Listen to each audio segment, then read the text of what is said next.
রাজ্যের যখন মুখ্যমন্ত্রী মমতা বন্দ্যোপাধ্যায় এই রাজ্যে ক্ষমতা দখল করেছিলেন, তারপরেই বেকার যুবক যুবতী যারা রয়েছে তাদের কথা কিন্তু বারবার ভেবে এসেছে, এবং তারই একটা অন্যরকম বিকল্প হিসাবে রাজ্যে চাকরির একটা অন্য বিকল্প, বেকার যুবক যুবতীর অন্য একটা বিকল্প হিসাবে পুলিশের মধ্যে একটা ভলেন্টিয়ার সিস্টেমে কাজ দেওয়ার একটা প্রকল্প আনেন মমতা বন্দ্যোপাধ্যায়, যার নামটা হয় সিভিক ভলেন্টিয়ার প্রকল্প।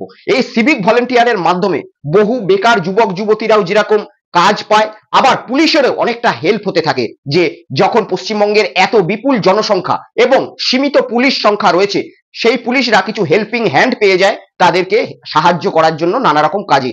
এবং এই হেল্পিং হ্যান্ডদেরকে এই রাজ্যে বলা হয় সিভিক ভলেন্টিয়ার, অর্থাৎ পুলিশদের সাহায্য করবে এরা, এমনই ভলেন্টিয়ার।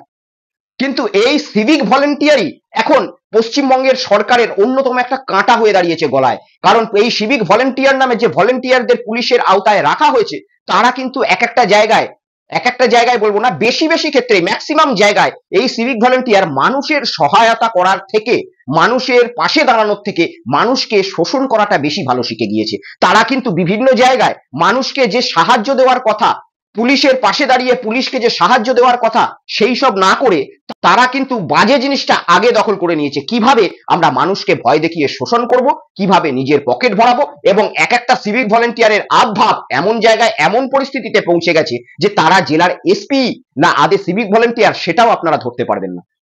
আজকে আমি আপনাদের একটা ভিডিও দেখাবো। আপনারা সকলেই জানেন, বিভিন্ন রাজ্যের ভাইরাল রাজনৈতিক বিষয়গুলোকে তুলে এনে আপনাদের সামনে বিশ্লেষণের মাধ্যমে রাখি, এবং আমার যে মত সেটা আপনাদের জানাই। আপনারা সকলে পছন্দ করেন, সেই জন্য রেগুলার এই ভিডিও আপনাদের সামনে আনি।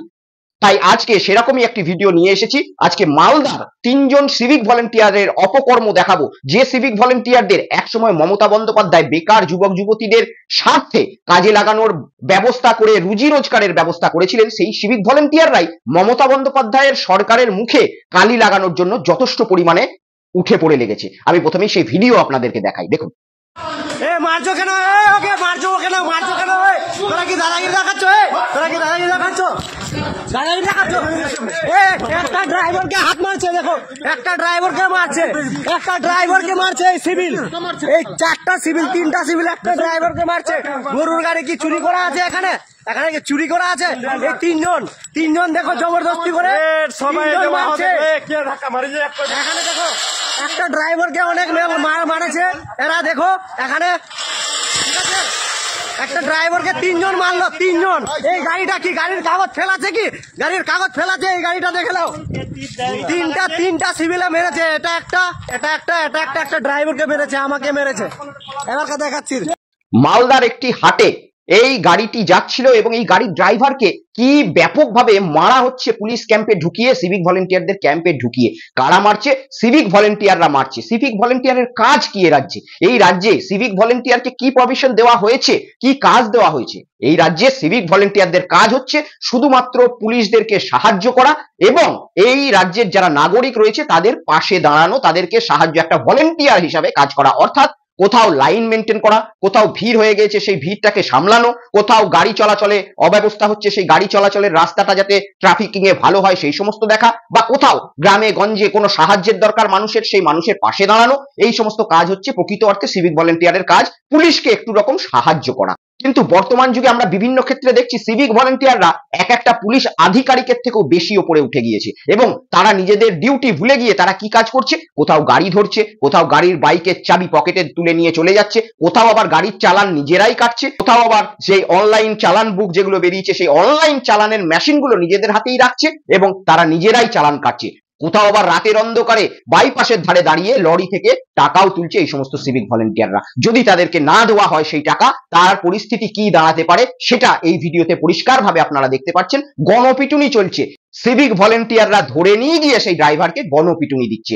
এই ড্রাইভারের কি দোষ? তিনি গরু নিয়ে যাচ্ছিলেন গাড়ি করে, যদিও বৈধভাবে সমস্ত কাগজপত্র সেই ড্রাইভারের রয়েছে, সেই গাড়ির মালিকের রয়েছে, বৈধভাবে গরু হাটে বিক্রি করতে নিয়ে যাচ্ছিলেন, যার কোনো রকম অবৈধ নথি বা কোনো রকম কাগজপত্র তিনি দেখাতে পারেননি এমন নয়। তবুও এই ড্রাইভার তিনি বলেছিলেন যে আমি 500 টাকা দিতে পারবো। সিভিক ভলেন্টিয়ার বাবু বিভিন্ন জেলার এসপি থেকেও বড় যারা নিজেদেরকে মনে করছে তারা বলছে আমাদের 500 টাকায় হবে না, আমাদের 1000 টাকা লাগবে। যখন তিনি দিতে বারণ করে তাকে ক্যাম্পে ঢুকিয়ে নিয়ে গিয়ে পিটানির ব্যবস্থা চলছে। আমি সেই ড্রাইভারের বক্তব্যটা আপনাদের একবার শোনাবো, দেখুন। গাড়িতে ছিলাম, আমি 500 টাকা দিচ্ছি, নিবে না, বলছে 1000 টাকা নিব। আমি দালকোলা মলিকপুর থেকে গরুলে আসলাম, জানলেন, আমি 500 দিচ্ছি, আমার টাকা 500 নিবে না, 1000 টাকা মাংছে। মানে সিভিকরা টাকা দাবি করছিল? সিভিক মাংছে। দাবি কেন করছিল? 3 জন, আমরা গাড়ির মধ্যে ছিলাম, ড্রাইভার ছিল, আমি ছিলাম, আরো 2 জন ছিল। আমাদেরকে ট্রেনে, আমাকে যে ভিতরে ক্যাম্পে এলে যায়, ট্রেনে গাড়ি থেকে ট্রেনে তারপরে মেরে জখম করলে যে পুরা গাড়ি থেকে টেনে হিচড়ে মারধর করেছে আপনাকে? গাড়ি থেকে ট্রেনে যে নিজের অফিসে নাগায়, ক্যাম্পে নাগায় মেরেছে। কতজন সিভিক ছিল? 3 জন ছিল। তো এইভাবে কি বরাবর তার হাতটা তুলে? হ্যাঁ, পরাপর সব হপ্তায় সব দিনে এইরকম ওদের আছে। মানে টাকা না দিলে মারধর? আর টাকা না দিলে মারবে, বলছে তাইলে তুমি কি করবা, কেউ কিছু করতে পারবে না। মানে সিভিকরা তোমাকে হুমকি দিচ্ছে? সিভিক হুমকি দিচ্ছে। সেখানে কোনো পুলিশ ছিল না? পুলিশ ছিল না, সিভিক ছিল 3 জন। তারা তোমাকে গাড়ি থেকে টেনে কোন জায়গায় নিয়ে গেল? আমাকে গাড়ি থেকে ট্রেনে ক্যাম্পে ঢুকে মারলো। তারা কতজন ছিল ওখানে? 3 জন ছিল, সিভিক ছিল, ছিল না। আপনি কি টাকা দিলেন? আমি টাকা দিচ্ছি, 500 নিবে না, 1000 নিবে। আপনার নাম? আমার নাম রুহুল। আপনার বাড়ি? বাড়ি বাংরোয়া। আপনি কি গাড়ি চালান? আমি গাড়ি চালাই না, আমি গাড়ির মধ্যে আমি গরুলে আসছিলাম। কোথা থেকে আসছিলেন? আমি দালকোলা মলিকপুর থেকে আসছিলাম। আর একটা আমার পুলিশের বিরুদ্ধে কমপ্লেন আছে, সেভ টাইম সেভ লাইফ দেখাতে গিয়ে এত বেশি কেস দেওয়া হচ্ছে। Save time save life it's a concept, এটা অ্যাওয়ারনেস। যে সত্যি দুষ্টুমি করে ন্যাশনাল হাইওয়ে, নিশ্চয়ই আপনি অ্যাকশন নেবেন। অলিতে গলিতে কোনো গরিব লোক 400 টাকা পকেটে আছে, 200 টাকা নিয়ে নিচ্ছেন ট্যাক্স বাবদ। কেন? কে বলেছে এই টাকা কালেকশন করতে? প্রত্যেকে একই কথা বলছে, কেন হচ্ছে এটা? সারা বেঙ্গলে হচ্ছে, কেন হচ্ছে? আপনার এসপিদের আপনি স্টেট কন্ট্রোল করুন এবং স্টেট বলুন এটা কিন্তু সিভিকদের দিয়ে নেওয়া হচ্ছে। বলছে গাড়ি ধরো আর টাকা নাও, এটা কেন হবে? সবাই বলছে। কিন্তু একটি প্রশাসনিক সভায় রাজ্যের মুখ্যমন্ত্রী একসময় বলেছিলেন সিভিক ভলেন্টিয়াররা কেন মানুষদের কাছ থেকে টাকা তুলছে। আমরা স্বয়ং সেই মুখ্যমন্ত্রীর মুখ থেকে এই বার্তা পুলিশের ডিজিকে দেওয়া হয়েছিল, শুনেছিলাম যে সিভিক ভলেন্টিয়ারদের কন্ট্রোল করো। সাধারণ মানুষকে সিভিক ভলেন্টিয়ার যাচ্ছে তাই ভাবে কিন্তু দিনের পর দিন হেনস্থা করছে। কিন্তু তাতেও যে সিভিক ভলেন্টিয়ারদের কোনো ভয় ধরেনি এবং পুলিশদের আধিকারিকদের মধ্যে কোনো রকম বার্তা তাদেরকে দেওয়া হয়নি, সেটা বোঝাই যাচ্ছে। বিভিন্ন ক্ষেত্রে আমরা এই ছবি বারবার দেখে থাকি। আজকে এই ছবিটি ভাইরাল হচ্ছে বলে আপনাদেরকে দেখাতে পারছি। এরকম ঘটনা প্রত্যেকটা সিগনালে হয়ে থাকে। প্রত্যেকটা সিগনালে কার্যত বাইক যারা নিয়ে আসে তারা জানে যে কি ঝামেলাটা সিভিক ভলেন্টিয়ারদের হাত থেকে তাদেরকে পোয়াতে হয়। কিন্তু কেন এরকম করে বেড়াবে সিভিক ভলেন্টিয়ার? তাদেরকে সাহসটাকে দেয়? একেবারেই সিভিক ভলেন্টিয়ার নিজের ক্ষমতায় এরকম দাদাগিরি তারা যে করে বেড়াতে পারবে এমনটা কিন্তু একেবারেই মেনে নেওয়া যায় না। তার কারণ এই সিভিক ভলেন্টিয়ারদের পিছনে কোনো না কোনো মাথা অবশ্যই থাকে। কে তাদেরকে অভয়টা দেয় যে তুই এটা কর, আমরা তোদের সাথে রয়েছি? দিনের শেষে এই সিভিক ভলেন্টিয়াররা এই গাড়ি থেকে যে টাকাটা তুলছে সেই টাকাটা কি একেবারেই এই 3 জনা ভাগ করবে, নাকি তাদের সঙ্গে আরো কোনো আধিকারিক রয়েছে, সেইটা যাচাই করা দরকার। কারণ এদের পিছনের মাথাকে যতদিন না ধরা হবে ততদিন এই সিভিক ভলেন্টিয়াররা দিনের পর দিন রাস্তায় সাধারণ মানুষকে হেনস্থা করবে। আর সাধারণ মানুষকে হেনস্থা করলে এই রাজ্যের সরকারের, প্রশাসনের, মুখ্যমন্ত্রীর মুখ দিনের পর দিন এইভাবেই কালিমালিপ্ত হয়ে যাবে। আমি বাহবা দেব সেই সাহসী যুবকটার যে এই ভিডিওটা করতে পেরেছে। এইরকম ভিডিও যখনই সিভিক ভলেন্টিয়ার কারোর কাছ থেকে দাঁড়িয়ে টাকা চাইবে বা তার গাড়ির চাবি নিয়ে চলে যাবে বা তার গাড়িকে আটকানোর চেষ্টা করবে বা তার গাড়িতে চালান কাটার চেষ্টা করবে, সকলের সেরকম ভিডিও প্রকাশ করা, প্রতিবাদ করা উচিত। কারণ পরিষ্কার আপনাদের জ্ঞাতার্থে জানিয়ে রাখি, সিভিক ভলেন্টিয়ারের কোনো এখতিয়ার নেই গাড়িকে আটকানোর বা গাড়িতে চালান কাটার বা গাড়ির কাগজপত্র দেখার। তবুও গ্রাম থেকে যারা আসে অনেকেই বোঝে না, তারা চাষিবাসী মানুষ, বুঝতে পারে না। তারা সিভিক ভলেন্টিয়ারকে ওই এসপির সমমর্যাদার পুলিশ অফিসার মনে করে এবং ভয়ে কাগজপত্র তাদের হাতে হ্যান্ড ওভার করে দেয়। এরকমটা করবেন না। সাথে থাকা ফোনকে ইউজ করুন, ফেসবুককে ইউজ করুন। যখনই রাস্তায় কোথাও সিভিক ভলেন্টিয়ার আপনাকে আটকাবে, সিভিক ভলেন্টিয়ার আটকালে আপনি জিজ্ঞেস করবেন কিসের জন্য আটকেছেন। যদি বলে কাগজপত্র গাড়ির দেখান, বলবেন আমি আপনাকে দেখাতে বাধ্য নই, আপনি কেউ নন। যদি সেখানে কোনো সাব ইন্সপেক্টর উপস্থিত থাকেন, অর্থাৎ যার কাঁধে 2টো স্টার রয়েছে, তবেই সেই পুলিশ অফিসারকে আপনাদের কাগজপত্র দেখাবেন এবং আপনাদের চালান তার কাছ থেকেই গ্রহণ করবেন। কোন সিভিক ভলেন্টিয়ার যদি আপনার হাতে চালান দেয় আপনি গ্রহণ করবেন না, কারণ সিভিক ভলেন্টিয়ারের চালান কাটার কোনো এখতিয়ার নেই। যদি কাটে, হাতে থাকা ফোনটি নিয়ে ফেসবুকে লাইভ করুন এবং সেই সিভিক ভলেন্টিয়ারকে এক্সপোজ করুন এবং সেই থানাকেও এক্সপোজ করুন যারা এই সিভিক ভলেন্টিয়ারের হাতে এই কাজগুলো করতে দেয় এবং পশ্চিমবঙ্গের মুখ্যমন্ত্রী মমতা বন্দ্যোপাধ্যায়ের মতো জনগণ প্রেমী মুখ্যমন্ত্রীকে অপদস্থ করে এবং তাকে কালিমা লিপ্ত করার জন্য উঠে পড়ে লাগে।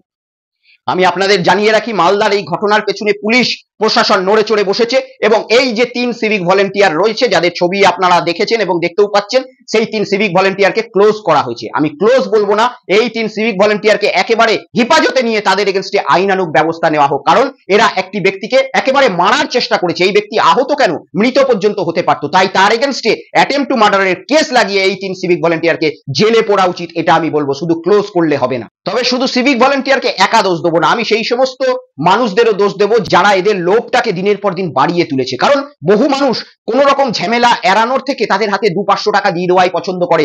যেমন এই গরুর গাড়ির চালক বললেন যে তিনি তার হাতে 500 টাকা দিতে চেয়েছিলেন এবং তিনি বললেন তার কাগজপত্রও ঠিক ছিল। আমার সেই চালকের কাছে প্রশ্ন থাকবে, যদি কাগজপত্র সমস্ত কিছু ঠিকই থাকে তাহলে কেন 500 টাকাও দিতে যাবেন? এতেই তো এই সমস্ত সিভিক ভলেন্টিয়ার গুলোর লোভ আরো বেড়ে গিয়েছে। সাধারণ মানুষ প্রতিবাদ করে না, তাদের হাতে ভয়ে 500, 200, 300 গুঁজে দেয় এবং তাদের লোভ দিনের পর দিন বেড়ে যায়। যদি কাগজপত্রে কোনো রকম গাফিলতি না থেকে থাকে তাহলে 500 টাকা কেন, তাদের হাতে একটি টাকাও দেবেন না।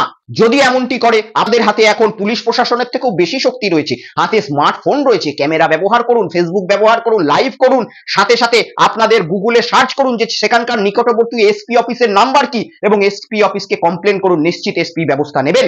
অনেকের আবার কাগজপত্র ঠিক থাকে না, তারা কোন রকম শাস্তি বা ফাইনের হাত থেকে বাঁচার জন্য এদের হাতে টাকা দিয়ে এদের লোভটাকে আরো বাড়িয়ে দেন। আরে যদি আপনাদের টাকা এতই থেকে থাকে, তাদের হাতে না দিয়ে ফাইনটা সরকারের ঘরে দিয়ে দিন। সরকারের ঘরে দিলে ফাইনটা তবুও সরকার আপনার কাজেই লাগাবে, কিন্তু এদের হাতে দিলে এই টাকাটা দুর্নীতির খাতে এদের দিনের পর দিন পেট মোটা করছে এবং সাহস আরো দিনের পর দিন বাড়িয়ে দিচ্ছে। তাই বলবো, আপনার গাড়িতে যদি ত্রুটি থাকে, কাগজে যদি ত্রুটি থাকে, পরিষ্কারভাবে চালান কাটতে বলুন, চালানটা সরকারের ঘরে দিন। এদের হাতে টাকা দিয়ে এদের লোভ বাড়িয়ে তুলবেন না।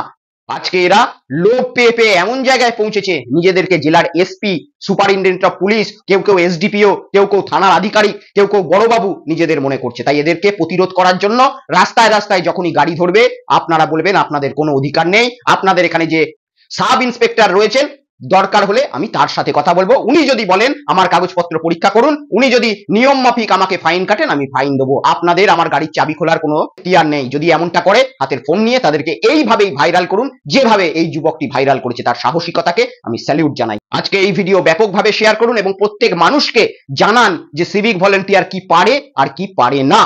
পশ্চিমবঙ্গের মাননীয় মুখ্যমন্ত্রী যেখানে মানুষদের সঙ্গে এতটা মানবিক, নিজের গাড়িকে সাধারণ মানুষের জন্য দাঁড় করিয়ে রাখার যে ব্যক্তি কথা বলে, তারই প্রশাসনের সিভিক ভলেন্টিয়ার সাধারণ মানুষের সঙ্গে এইরকম কাজ করবে, এই বরদাস্ত পশ্চিমবঙ্গবাসী করবে না। সকলে ভালো থাকবেন, ভিডিও ভালো লাগলে শেয়ার করবেন। জয় হিন্দ, জয় বাংলা, বন্দে মাতরম।